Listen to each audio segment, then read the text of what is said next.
Hello. I am trying out some more experiments with sound. I had some volume issues with my last attempt with sound. I promise I will tell you what's up with all this, but not there yet. So we're in my last installment of this voyage from, I forget where I started, somewhere in the fog around Mott, to Beulah, to Zap, and back to my town. Right now we're in Dickinson. I just pulled out of the grocery store, which is located in the mall. Headed out toward the other grocery store. It's a different owner, different chain and everything. So they have a lot of stuff that the other one doesn't have.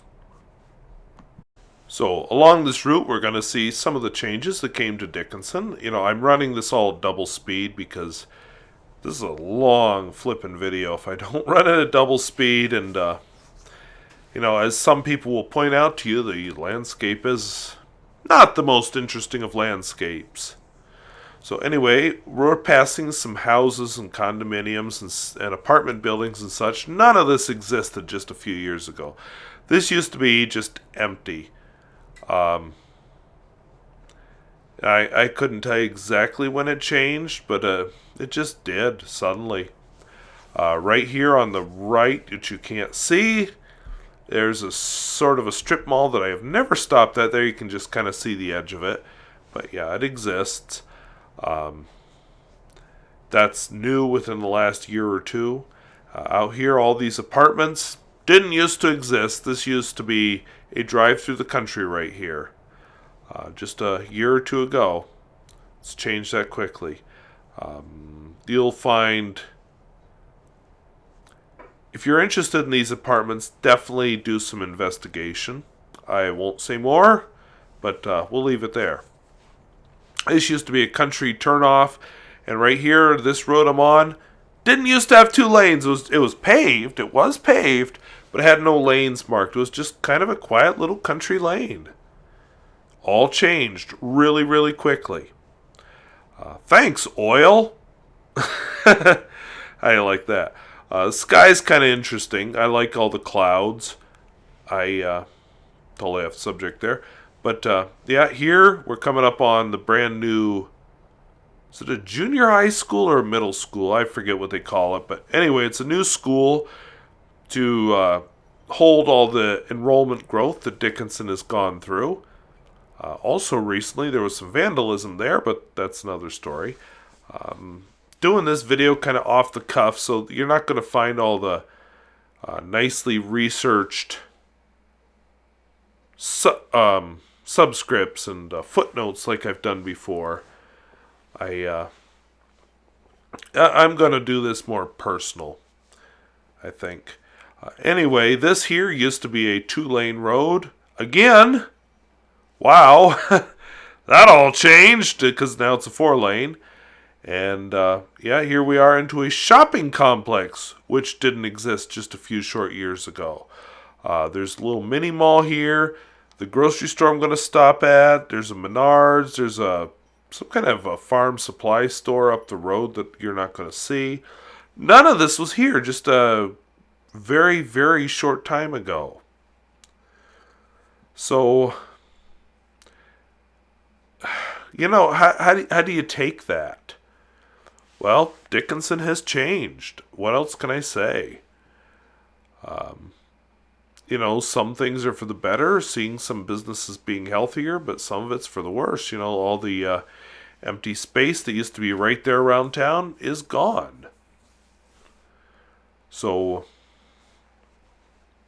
clearly I'm done shopping, and we're headed out. Yep, there's the mini mall I was talking about. I've always liked... Okay, yeah, since I said this is going to get personal, what the heck? Let's get personal. Let's get really personal. I moved to North Dakota, in large part because I like wide open spaces with no people in them. Now, why don't I like people? Especially when I'm in a job like teaching. Well, let me tell you. I just get tired of them. Some people finish their day teaching and then they want to go out and socialize with adults because they spent their whole day with kids or teenagers, because I spend my day with teenagers. For me, I want to go home. I want to go home where it's quiet, where nobody's talking to me, where I can just be myself. And I suppose that makes me a bit of an introvert. By the way, headed west here on Interstate 94. And one of my fantasies, which financially is out of my reach at the moment, but I've mentioned it in some other videos.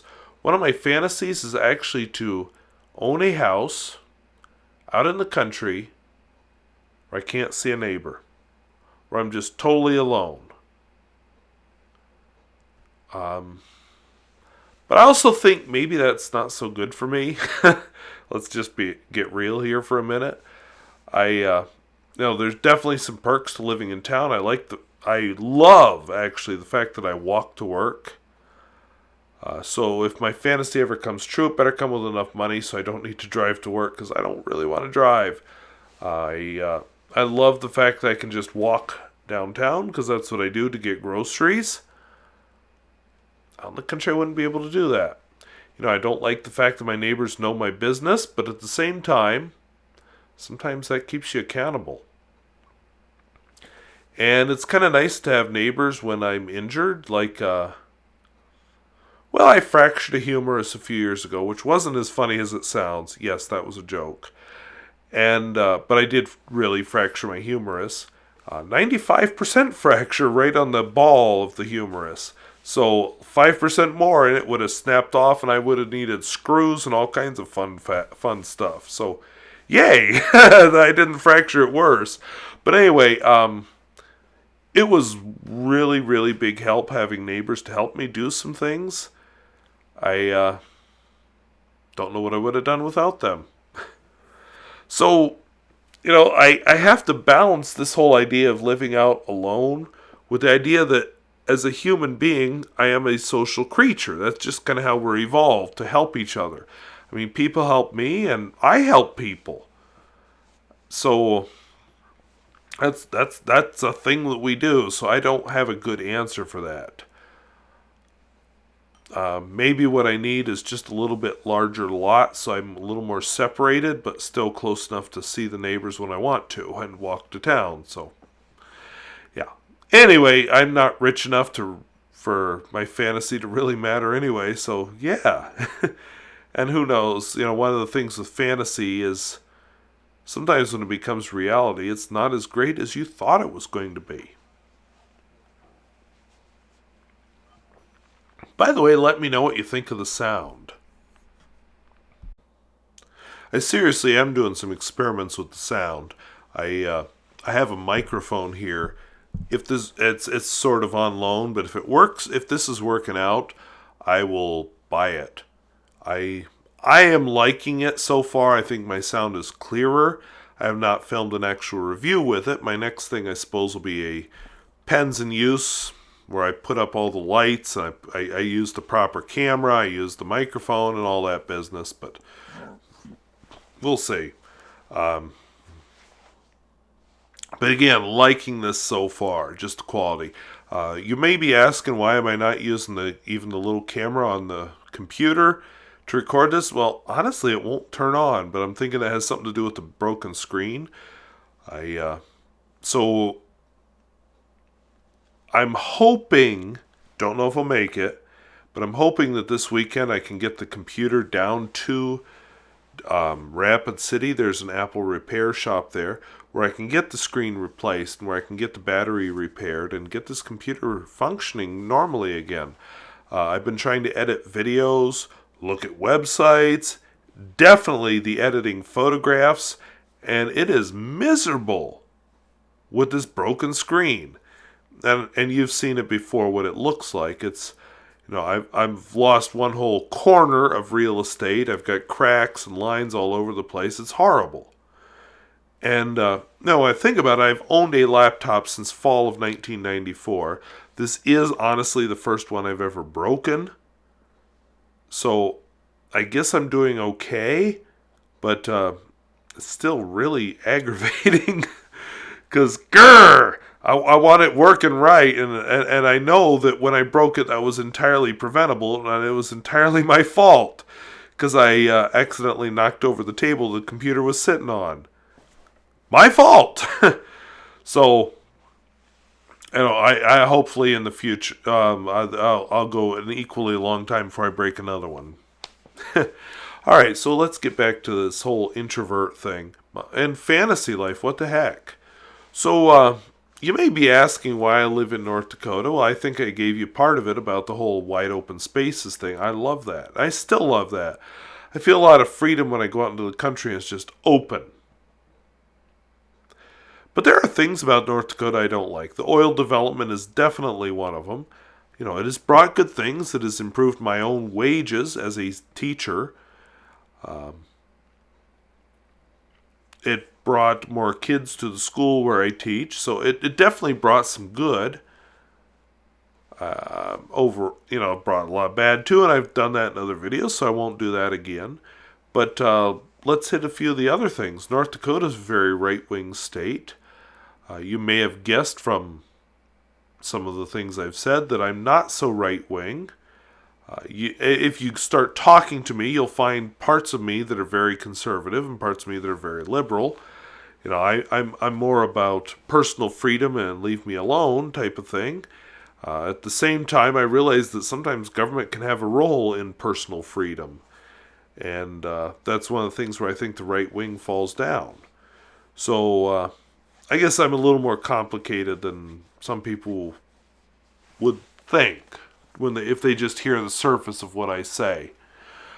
So it does bother me seeing the outright right-wing conservatism in North Dakota.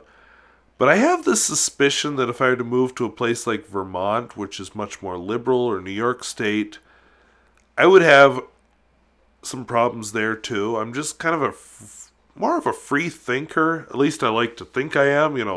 Most of us aren't as free thinking as we like to think we are.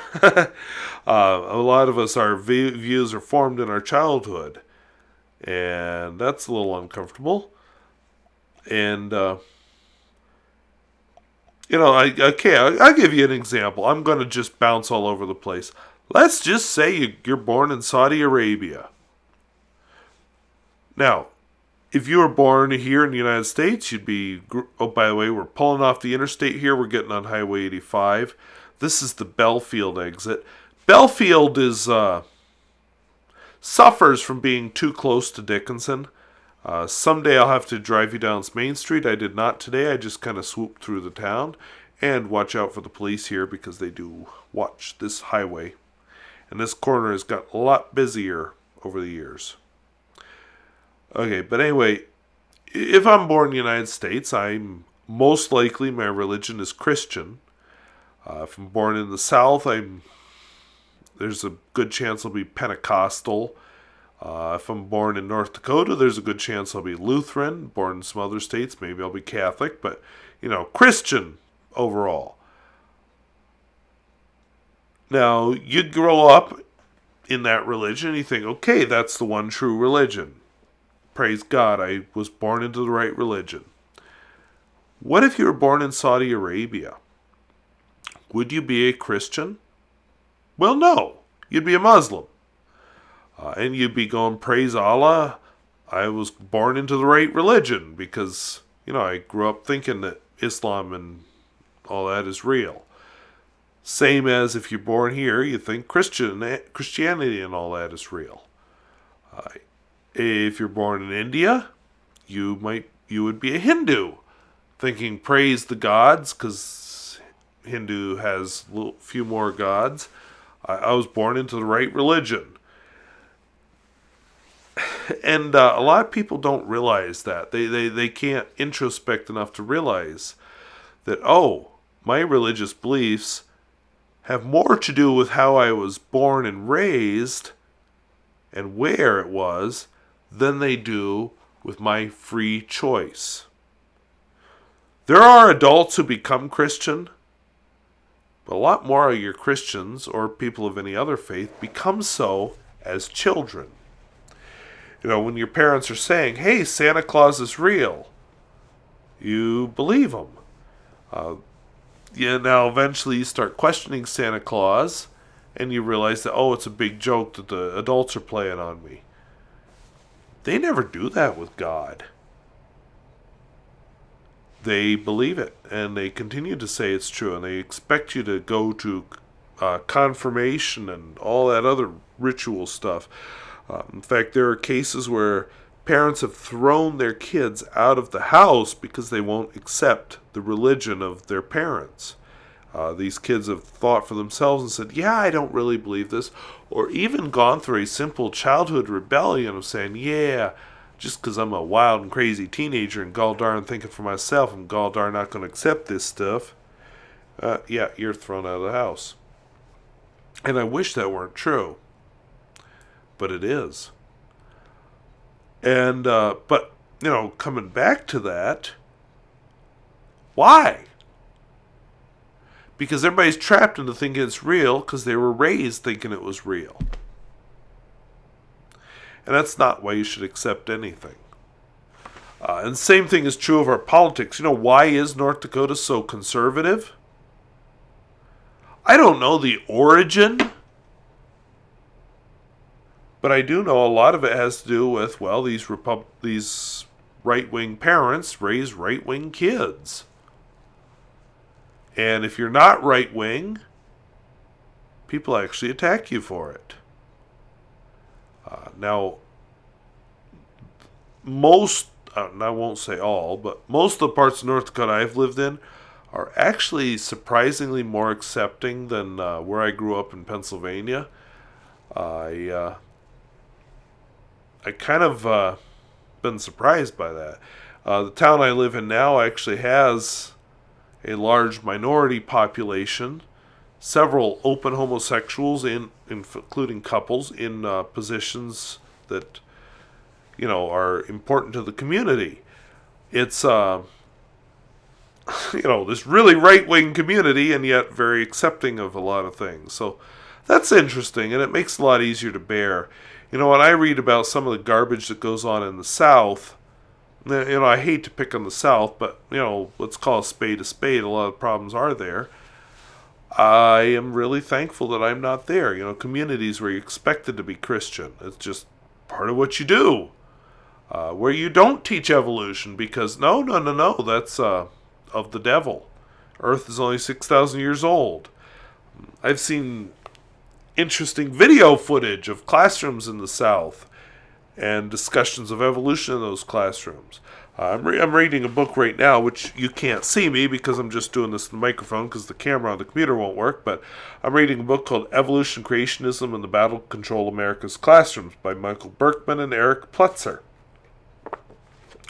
And this is all about how do we teach evolution in the classroom? And how is it currently being taught in the classroom, which is much more interesting. And, a little depressing, honestly. So I'll have to discuss that video at some future date. But again, how about this sound quality? So I suppose one of the things that comes to me as a teacher is, what do you do as a teacher? What's your job? Some people will say, well, it's to prepare kids for future employment. I disagree. I think what we're trying to teach them to do is reach their human potential, learn how to think for themselves, learn how to evaluate evidence, learn that, I do actually need to evaluate evidence. Whatever I spout off is not good enough. What's my reason for believing it? Those kind of things. And, I suppose to be an intelligent, educated citizen in a democracy. Okay, the United States is not a pure democracy, but still, the point stands. Why do I vote for this candidate? Well, because he talks good. No. What are your reasons? What's your evidence? What are the policies that you like about this candidate? And I'll just be honest, I find it really depressing, like in the last presidential election, when we had one candidate with god-awful policies, and the other candidate campaigned more on, hey, I'm not as batshit crazy as the other one. Ugh, what a horrible election. So I'm glad it's over, even though the result was depressing. But honestly, if the other one would have won, it would have been better, but not really all that much better. So yeah, here's hoping the next election we have better candidates. Anyway, moving on. So as a teacher, you don't want to brainwash your students. Your job is not to teach them, this is what to think. You will vote Republican. You will believe in God. You will be patriotic. You will worship the flag, and you will, whatever. No! Your job is to teach them to think for themselves. And not just to have their own opinion because they're a rebel, but to base it on evidence. As a science teacher, I keep trying to bring it back to the lab. Some of my students actually don't like that. They just say, can't you just tell us? Well, I could, yeah. But wouldn't it be better to teach you how do we come to believe these things in science? Today I had my physics students just working on a few problems, but they were related to a lab we'd just done, and it was things like a period of a pendulum. And if you've taken physics, you probably know that the mass of the bob, that's the weight hanging at the end of the pendulum, really doesn't affect its period. And I had students trying to figure out, in these problems that involved the mass of the bob, how it would apply. And, a heavier thing is going to have a longer period. And they had all these complicated things and say, okay, what did you actually learn in the lab that you just did? And then it took a while for that to sink in. But I think eventually it did. And, I told them the rules, which means nothing. But they also got to find out the rules. In fact, they found out the rules for themselves first. Mass of the bob doesn't affect the period. The angle, as long as you stay under 20 degrees for reasons that have to do with mathematics, angle doesn't affect the period. Length of the string is going to affect the period, and acceleration due to gravity will affect the period, and that's it. And it was interesting just to see them struggle to, I have to actually apply that, and it's real, and yeah, this is complicated, and I don't like that. That's where they were at.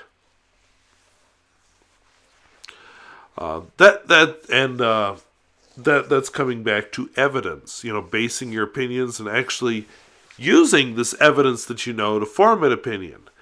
When you learn something about genetics, you get some ideas about, this is how traits get passed on. This is what a genetically modified crop is.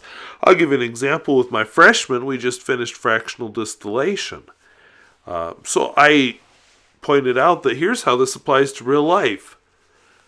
In the real world, one of the big applications of fractional distillation is crude oil. So you pump this crude oil out of the ground, which we're in oil country here, so the kids all know about that. It's a useless product. So what you have to do with that crude oil is separate it. So you put it in these fractionated columns, and it separates out into all these different substances. And then they could see, okay, and then I could point out, hey, this is why we want a pipeline. Because we're trying to carry it from where we get the oil to where it can actually be refined. Now, it's a separate argument over whether we should be building that pipeline or not. But why are we building a pipeline? That's real life. And if you don't understand that whole thing, why it's important to build a pipeline, it's kind of hard to have an opinion about whether we should build a pipeline or not. Because you just be like, oil's bad. Well, okay, why? Or you could say, well, it's good for the economy. Well, okay, what about this? Isn't it better to know and have some background? And as I've said before on the pipeline, my sympathies lie with the protesters, and that's all emotional. My more reasoned part is thinking, oh, yeah, it's a little more complicated than that, doggone it. I don't like it being that way. I just want it black and white where I know what's right and wrong and I don't have to think about it no more, no how. That was terrible. Okay. So, anyway, I suppose one of these days I'll have to address the pipeline too, but not today. I actually have been inspired a bit by the pipeline lately. Because here is one thing that I really admire. And it's kind of interesting when you think about the stereotypes of right wing and left wing. But you have the little guy, the individual citizen, the protester, your small person has stood up against not just big government, but big business. State of North Dakota is big government. The oil company is big business. And these protesters have stood up against it and at least temporarily changed the path of the pipeline. I think that's awesome. The little guy stands up to the big guy. And you would think that a small government conservative would be all over that. But they're not. Because it isn't as black and white and as this and that as people think. Yes, conservatives like the little guy. They like the small business. They like the individual person when it's on their side. Conservatives love big business when it's things like the oil industry. The right wing loves oil. They love the energy industry. So suddenly, they become big government, big business people. The left wing suddenly is the small government. And isn't that interesting? It changes just based on the issue. So I don't have an answer for that, but it is eye-opening. I'll tell you something else that's kind of eye-opening. One of my students learned this. She was researching Howard Taft for her, whatever they call the government class, and it's not coming to me right now. And she was really just surprised to discover how liberal he is. Well, okay, I live in a state of North Dakota. We seem to worship Teddy Roosevelt and keep trying to claim him as our own, even though he's from New York State. And I'll tell you what, he was pretty darn liberal. I mean, people in North Dakota wouldn't like him now. As long as he's safely in the past, he's okay. Well, that is just a part of a little history. Now, it changed. You don't find these liberal views among Republicans now, and that's because over time, it all switched. I think a big part of it had to do with the racial stuff in the 60s. Part of it had to do with Franklin Delano Roosevelt during the Great Depression. Put all those things together, that kind of explains it. All right, we're coming up here on Amidon. Now, Amidon is kind of special. It's the county seat of Slope County. Very, very small population. I want to say about 25, but I didn't write it down. But I'm bringing this up and interrupting my conversation because we're going to encounter a few interesting landmarks. I'm not good at this, but right here on your right, you're going to see a police car parked. It's empty. Nobody in it. It's a fake. It's something people look for. Now this next picture here is the old police car, which is now gone. And across the street, this was the old courthouse. There is a new one, but I don't have a picture of it handy. And we're headed on through Amadon, because about 25 people. Now here's an interesting surprise here on the right again. That's an old Presbyterian church, which is now abandoned. That is a school. There we go. At their peak in the last few years, they taught 10 students. Right now, I believe they're around 4. Very, very small, hardly any kids. But they keep it open. Some of them go to high school where I teach. Some go to high school at some of the other neighboring districts. But interesting. And, yeah, that was Amadon. There's also a bar there, but I didn't take a picture of it because it's a bar, and who cares? So, clearly not a bar guy, but I like Amadon. It's kind of a cool concept. You have a one-room schoolhouse there. It is apparently actually 2 rooms, but who's counting with 10 kids? That's a one-room schoolhouse experience. And it's real. It is going on right now in 2016 that there are still these rural schools like this around. This one, it's right around 30 miles to my town. I forget to the neighboring towns exactly how far it is. I think it's 30 miles to the north to the next one up that way. And because it's about 60 miles from my town to that one. And then there's one off to the east too, but I couldn't tell you how far it is to that one. It's just not coming to me, so yeah. Now, you'll notice some landmarks here. Now, I've mentioned I have a damaged monitor, maybe. On your left are the Chalky Buttes. White Butte, which is the highest point in North Dakota, is part of the Chalkies. On your right, you may or may not see Black Butte. Just because of all the clouds and such, it's probably not going to show up that well. Plus, I don't think I took the camera off the hook for you to see it, so there is that. I want to pause for a minute, and I want you to think about how far you've come from the interstate here. And I want to point out something else. I ordered a pen. It was an Aurora 88, not that the model really matters, but it's a vintage Aurora 88 because a new, modern Aurora 88 is way outside my budget. But anyway, so I ordered this vintage Aurora 88, which surprisingly was a lot cheaper. And I'm waiting for it. And it really occurred to me that this week we haven't really had mail delivery since Monday. Now, it's Friday. Apparently the mail truck did come in really late Thursday. And I guess it came in today, but it was... They have a big backlog at the post office in Bismarck and Fargo now because they couldn't get through. Now, why is that? Pause a moment. This right here is the state road map as it appeared on Wednesday this week.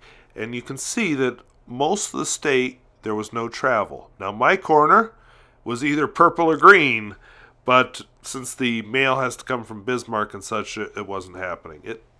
The landscape right now clearly does not look like this. I have a photograph, but since it's not mine, I'm not going to share it with you, of the McCluskey Elementary School buried in a snowdrift. Like, you can't see most of the school because of the snowdrift. You could walk up on the roof on the snowdrift.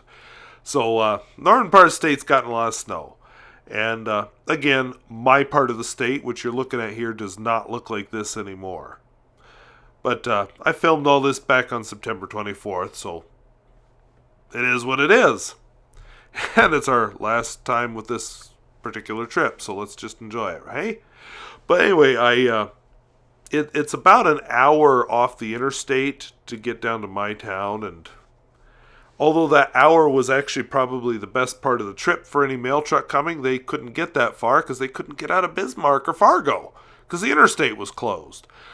And, I'm okay with that because I would rather wait for my mail than have somebody get injured.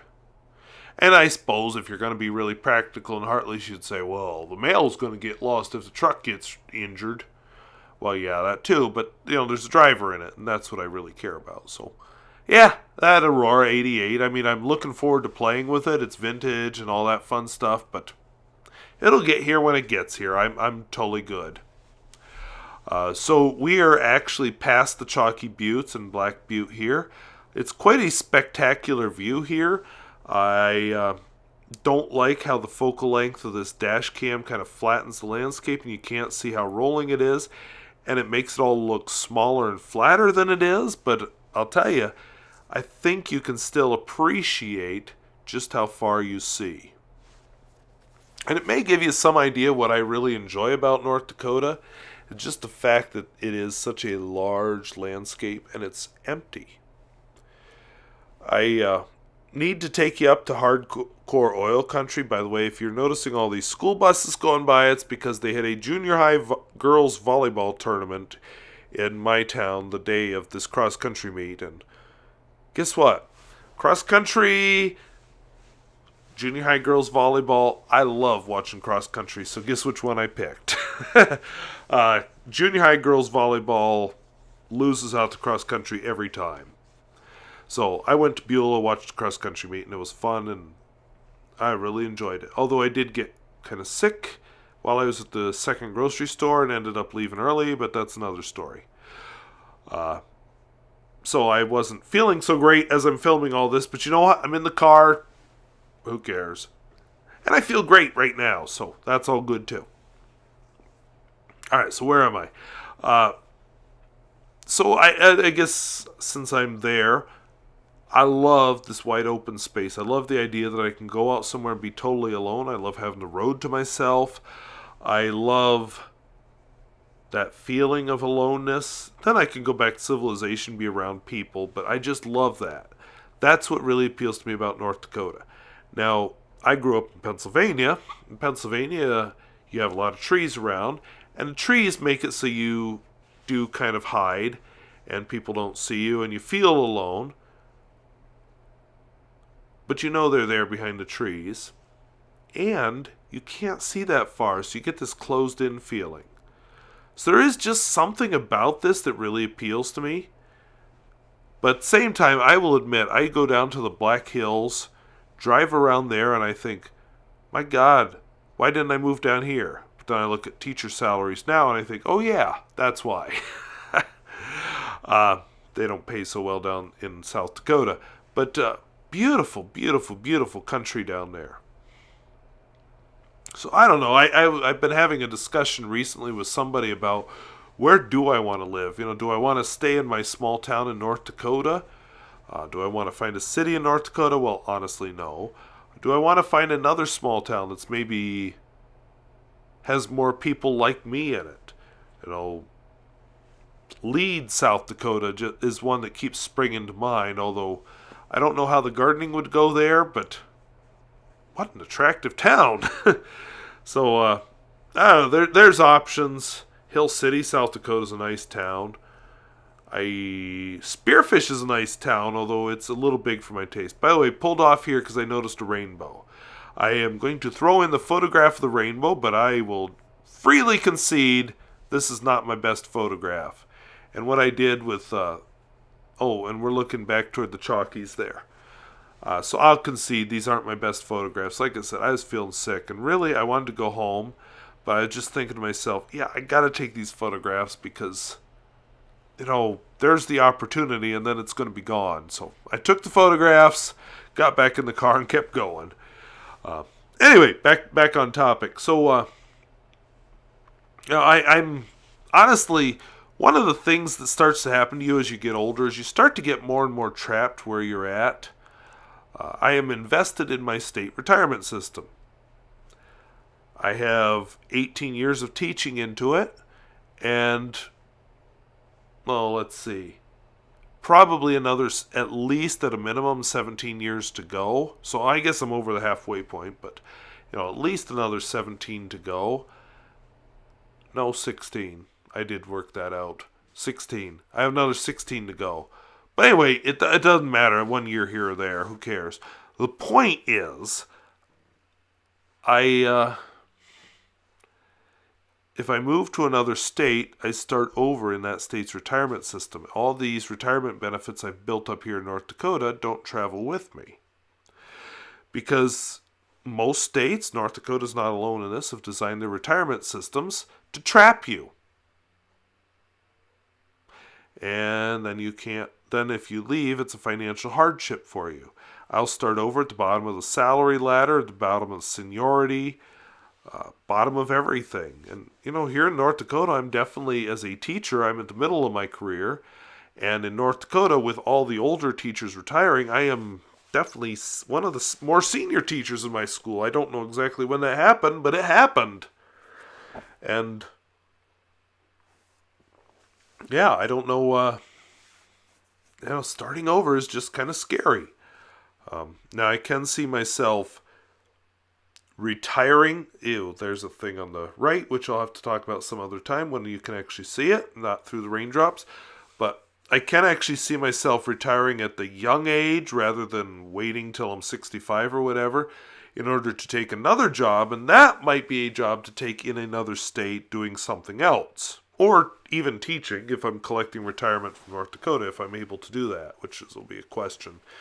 I can't do it in North Dakota, but what if I go teach in South Dakota? Can I collect North Dakota retirement? A question for me to investigate in the future. Because that might be actually kind of nice. Collect North Dakota retirement, get a regular salary in South Dakota, maybe teach 10 more years down in a cool town in South Dakota, and then retire there. I can see myself doing that, if I'm able to. But North Dakota's funny about some stuff, because their retirement system is short on cash, and we had all those years with oil money, and they could have fixed it. No, we can't do that, because that's not very conservative of us. Instead, let's debate let's just kick the problem down the road and let somebody else worry about it. And, there are people that say, well, teachers shouldn't have a secure retirement anyway. I think everybody should have a secure retirement, don't you?